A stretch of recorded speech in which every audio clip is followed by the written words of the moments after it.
Et bonsoir à tous, j'espère que vous allez bien. Bienvenue sur la chaîne de Cryptnab. On est aujourd'hui le 17 novembre 2022, il est 11h50 au moment où je commence cette vidéo. Euh, un peu compliqué suite à l'histoire d'FTX, etc. J'ai pas pu faire une vidéo, donc j'ai fait un gros récap dimanche, mais j'ai pas pu faire une vidéo mardi intermédiaire. Au final, c'était pas plus mal parce que de toute façon, on est rentré dans un triangle de compression.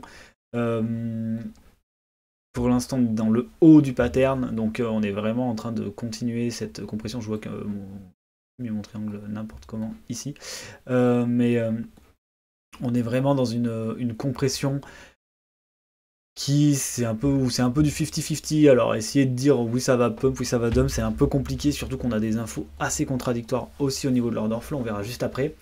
Pour l'instant, il faut savoir que l'accalmie est potentiellement pas finie, puisque on va lancer un petit Kingfisher pour vérifier, mais normalement, on a toujours ces espèces de liquidations assez conséquentes aux 14 500 dollars, qui seraient un petit peu les dernières pour le coup, donc ce qui serait pas plus mal. Allez, je m'en fous de ton truc. Ce qui serait pas plus mal. Donc, waouh, ok, on a recommencé, on a accumulé des grosses quand même. 11 000, 13 000, 14 500. Avant les 14 500, c'était largement les plus grosses. Là, on voit que il y a du gros levier qui s'est encore mis en position. Donc, ça, c'est un peu plus embêtant quand même. Donc, ça continue à avoir un sentiment de buy the dip. Ce qui est assez étrange, c'est qu'on ne le voit pas forcément sur l'order flow. Vous voyez, ici, bon là je suis en 15 minutes, mais depuis le bottom, en fait ce qui m'embête c'est cette mèche là, ça m'empêche de voir correctement. Mais en gros, depuis le bottom, on va dire qu'on est relativement plat au niveau des 4 milliards pour BTC, ce qui est relativement bas quand on sait que le bottom est à 2 milliards. Alors va-t-on faire une last méchasse jusqu'à 11 500 pour rect tout ça et dire arrêtez de mettre du levier parce que on va continuer de vous rect. C'est possible, surtout que ce que je vois sur les alts, c'est pas terrible dans le sens où ici on est en train d'accumuler un petit peu d'acheteurs au niveau des altcoins en levier. Donc ça, je comprends pas trop le concept, messieurs les leviers listes. Mais en tout cas, on a voilà, une prédominance puisque le funding a beau avoir chuté drastiquement, il est en train de remonter à l'heure actuelle et même de se poser dans le positif.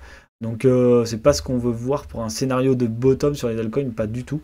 Donc c'est ce qui me fait privilégier un peu mon sentiment baissier sur cette sortie de contraction, potentiellement pour aller chercher les zones de liquidité. Pour rappel, à 13 970 et 12 468, ici on a les deux, hop, les deux W, donc le gros monthly et le petit weekly ici avant la cassure, qui n'ont jamais été retestés, qui sont ici à retester potentiellement. Et je rappelle aussi que le gros du volume profile et commence aux 12 000 dollars. Donc on devrait avoir un beau support quand même à ce niveau-là. Donc une réaction est attendue aux 12 000. C'est peut-être potentiellement pour ça aussi que certains se positionnent à 11 600, même si le PERP sur une grosse chute devrait être plus bas que le prix. C'est-à-dire que le PERP ici devrait être plus bas que le prix. Et dans ce cas-là, ils se feront aussi liquider sur une jolie petite mèche. Niveau order flow, maintenant on va regarder rapidement Ether. Ether qui a tendance quand même à suivre BTC depuis la chute. En fait, on a un retour baissier d'Ether. De toute façon, on était dans le haut du range en daily sur la paire ETH BTC. Donc on avait fait un retour dans le range. On va potentiellement retester cette trendline baissière, sachant qu'on a une nouvelle du coup trendline baissière qui se met en position. C'est celle-ci. Tac, même si pour l'instant il n'y a pas de M, mais bon on voit quand même qu'on a une pattern de résistance. À voir la réaction du prix si on a un retour sur ce pattern, mais pour l'instant je vois bien un retour dans le bas de pattern quand même. Quand les marchés commencent à être baissiers, etc., vous voyez le Bitcoin qui baisse seulement de même pas de 1% et Ether est déjà à 2% de chute. Potentiellement le but étant de liquider tous les gens sur Ethereum. On peut regarder rapidement, mais je pense qu'on a une masse de gens en attente sur Ether à ce niveau-là, en dessous de son bottom, son pseudo-bottom, on va dire, posé entre les 800 dollars et les 1200 dollars. Dans ce cas-là, il ne faudra pas oublier que le vrai bottom d'Ether, il y a un énorme creux dans la value jusqu'aux 600 dollars. Et après, les 367 et l'énorme vrai bottom est à 164 dollars. Donc il faut mesurer le risque tout de même d'avoir un retour d'Ether dans cette zone, sachant que là il y a un point intéressant quand même, c'est les 0,886 avec ici aux 600 $ à peu près, donc 631, les 0 aux 690 avec ce petit volume ici qui pourrait faire office de support. Donc là par contre on a un gros creux vraiment en dessous de ce qu'on a essayé de construire là. Donc il faut faire attention, il faudra faire attention à ce niveau-là. Il est possible que le but ultime soit vraiment de chasser l'intégralité des liquidités qui sont en train de se créer. Pareil ici on a un gros pic, oui au niveau des 1600, mais là la masse volumique on va dire des liquidations des terres est jusqu'aux 850 $, ce qui se rapproche largement du bas de pattern. Donc masse de liquidité sous les 881,56. Si on regarde exactement la liquidité du perp, la mèche est à 875, donc c'est pas déconnant du tout. Niveau du pattern, sinon voilà, il est aussi en train de se contracter, mais je pense que la contraction sera dirigée par BTC. Ce qui est dingue et ce qui est très dommage, je le répète, c'est que vraiment pour moi c'est un Black Swan pour la crypto du moins, puisque voilà, si on fait quand même l'analyse, on voit qu'on est sur un début de latéralisation potentiellement sur le dollar index. Donc par latéralisation j'entends, là on a drop, donc on va potentiellement revenir tâter les sommets pour valider le drop avant, dans plusieurs semaines, d'avoir une direction franche. Mais bon, on est quand même sur un sommet de marché, il est clair, il est là. Ce qui normalement devrait être bon pour les entreprises. À voir maintenant ce que va décider la Fed aussi avec le QT et tout ça. Mais pour sauver un peu les boîtes, il va falloir réinjecter du cash de toute façon. Le SP500, lui, qui a fait une belle poussée, il a repris des supports qu'il avait perdus, donc qui avaient fait résistance, comme là.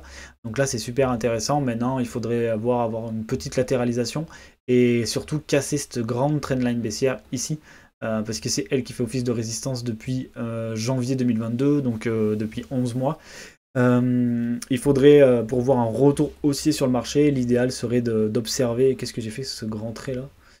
Ce grand truc que j'avais fait, ouais voilà, alors là j'ai fait un W monstrueux, mais mais voilà, ce qu'il faut chercher à observer bien sûr, c'est une reprise haussière de l'autre côté de cette trendline pour dire que ça y est, le marché repart. Donc l'idéal c'est un W weekly de l'autre côté de cette trendline, donc pourquoi pas quelque chose comme ça, avec un retest et après un W qui se formerait, bon bah voilà, sur le support weekly par exemple, ça serait incroyable, mais voilà, quelque chose comme ça pour dire là on a le bottom du marché qui se pose. Mais bon, vous voyez que juste là, mes mèches vont jusqu'en février, en novembre 2023. Donc février, jusqu'en novembre 2023. Donc voilà, on est potentiellement sur le début de la latéralisation sur les marchés financiers pour respirer et permettre la reprise haussière, une reprise haussière saine dans quelques temps. En attendant, bah, va falloir prendre son mal en patience, surtout que BTC, à première vue, les mauvaises news sont pas finies, donc faites attention à vous. Je ferai un but plus complet dimanche, comme d'habitude. Pour l'instant, de toute façon, depuis le drop des FTX, il se passe rien. Le marché a besoin de souffler, de respirer, c'est normal quand on a une énorme poussée de volume comme ça. On ne peut pas forcément prendre une direction claire tout de suite. Par contre, le pattern classique quand même de ce scénario, ça serait un ABCD. Le ABCD, vous pourrez faire très mal puisque... tac, tac, ABCD, nous enverrait aux 12 504 $. Donc clairement c'est... alors est-ce qu'il est exactement bien tracé? Je vais me faire engueuler si je le trace mal, mais tac. Et le premier point, il n'est pas exactement en haut. Voilà, là il est en haut. Et lui, est-ce qu'il est exactement en bas? Tac, parfait. Donc voilà, donc 12 309 $ pour la target du ABCD. Donc on est sur un triangle de compression. On peut même le mettre en 4 heures à mon avis, voilà. On est sur un triangle de compression qui en général est une figure de continuation haussière. Pour faire un schéma basique à la main, on a quelque chose comme ça. Hop. Et comme ça. Et donc ça c'est une compression, elle est très moche. D'ailleurs, bah, regardez, compression avec fake out, alors là c'est pépite. Et dans ce cas-là, on dit que la structure de là à là, elle est égale à la structure de là. Voilà, et du coup dans ce cas-là, bon, je l'ai fait avec Fibo, on peut le faire autrement, hein. On peut aussi le faire avec un Fibo plus classique, avec un ABCD classique, on va mettre zone de garage. Okay. Où là, par exemple, on peut voir les 9600 aussi qui peuvent être une target. Après, les plus puristes se serviront tout simplement d'une trendline, tac, avec une cassure de la trendline. Et là, du coup, on est dans la zone aussi des 9000. Donc voilà, c'est vraiment des possibilités. Là, les 1,618 et les 1 collent quand même pas mal autour des... Et en plus, ça représente le retest du W avec la zone du volume. Donc pourquoi pas avoir une figure chartiste comme ceci avec une cassure. Je ne serais pas étonné d'un fake out. Pourquoi? Parce que avoir un fake out comme ça, tac, tac, ça permet de liquider les gens qui sont là, d'accord? Et en plus, les gens qui vont, quand ils vont voir ça, ils vont sûrement rentrer en longue, créant une liquidité supplémentaire en dessous, et là, on fait un drop. Voilà, donc aidé par les liquidations qui se rajoutent là-dessous.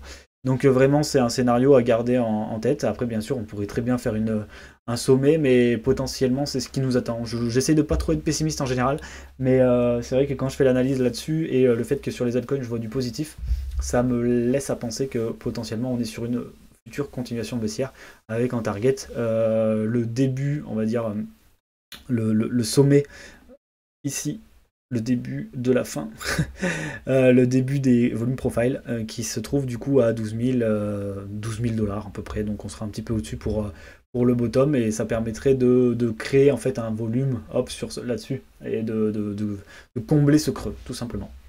Voilà, je vais vous laisser là-dessus, ça fait bien 10 minutes que je parle, ouais, 11 minutes, donc j'espère que vous avez passé une bonne vidéo. Je suis désolé d'être pessimiste pour une fois, ça change, hein, moi qui suis plutôt optimiste en général.